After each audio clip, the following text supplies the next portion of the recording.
ಗಾಢ ನಿದ್ದೆಯಲ್ಲಿದ್ದ ವ್ಯಕ್ತಿಯ ಮೂಗಿನಿಂದ ದೇಹದ ಒಳ ಹೊಕ್ಕ ಜಿರಳೆ ಬೆಳಗ್ಗೆ ಎಚ್ಚರಗೊಂಡಾಗ ಏನಾಯಿತು?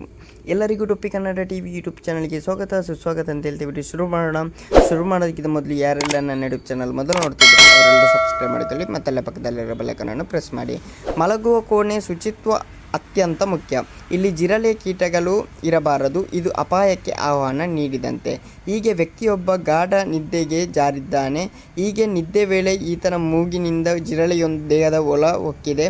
ಆದರೆ ವ್ಯಕ್ತಿಗೆ ಮಾತ್ರ ಎಚ್ಚರವಾಗಿಲ್ಲ. ಗಟ್ಟಿ ನಿದ್ದೆ ಮಾಡಿದ ವ್ಯಕ್ತಿ ಮರುದಿನ ಬೆಳಗ್ಗೆ ಎದ್ದಿದ್ದಾನೆ. ಈ ವೇಳೆಯೂ ಈತನಿಗೆ ತನ್ನ ಮೂಗಿನೊಳಗಿಂದ ಜಿರಳೆ ದೇಹ ಪ್ರವೇಶಿಸಿದೆ ಎಂದು ಸಣ್ಣ ಸುಳಿವು ಕೂಡ ಇರಲಿಲ್ಲ. ಆದರೆ ಕೆಲ ಹೊತ್ತಲ್ಲೇ ಇದರ ಪರಿಣಾಮ ಗೊತ್ತಾಗಿದೆ. ಈ ಘಟನೆ ಚೀನಾದ ಹೆನಾನ್ ಪ್ರಾಂತ್ಯದಲ್ಲಿ ನಡೆದಿದೆ.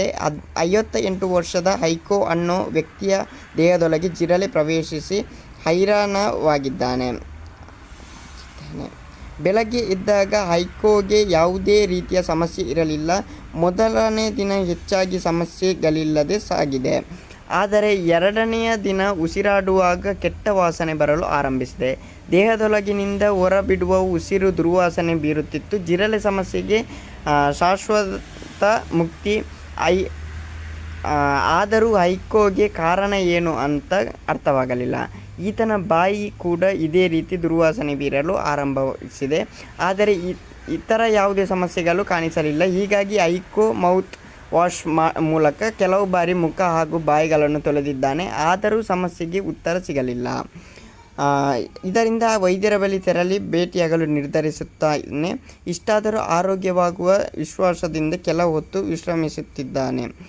ವಿಶ್ರಮಿಸಿದ್ದಾನೆ. ಆದರೆ ನಿದ್ದೆ ಬರಲಿಲ್ಲ. ಉಸಿರಾಟದಲ್ಲಿ ಸಮಸ್ಯೆ ಆಗುವುದ ಕಾರಣ ನಿದ್ದೆ ಬರಲಿಲ್ಲ.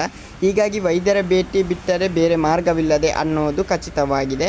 ಕೊನೆಗೆ ವೈದ್ಯರ ಭೇಟಿ ಮಾಡಿದ ಹೈಕೋಗೆ ಮಾತ್ರವಲ್ಲ, ತಪಾಸಣೆ ಮಾಡಿದ ವೈದ್ಯರಿಗೂ ಅಚ್ಚರಿಯಾಗಿದೆ. ಎಕ್ಸ್ರೇ ಸ್ಕ್ಯಾನಿಂಗ್ ಮಾಡಿದ ವೈದ್ಯರು ಶ್ವಾಸನಾಳದಲ್ಲಿ ಜಿರಳೆ ಪತ್ತೆಯಾಗಿದೆ. ಈ ಜಿರಳೆ ಶ್ವಾಸನಾಳದವರೆಗೆ ಬಂದು ಸತ್ತಿದೆ. ಮಲಗಿದ ಕೆಲ ಹೊತ್ತಲ್ಲೇ ಜಿರಳೆ ಈತನ ಮೂಗಿನ ಮೂಲಕ ಪ್ರವೇಶಿಸಿದೆ. 1.5 ದಿನಗಳ ಕಾಲ ಜಿರಳೆ ಜೀವಂತವಾಗಿದೆ.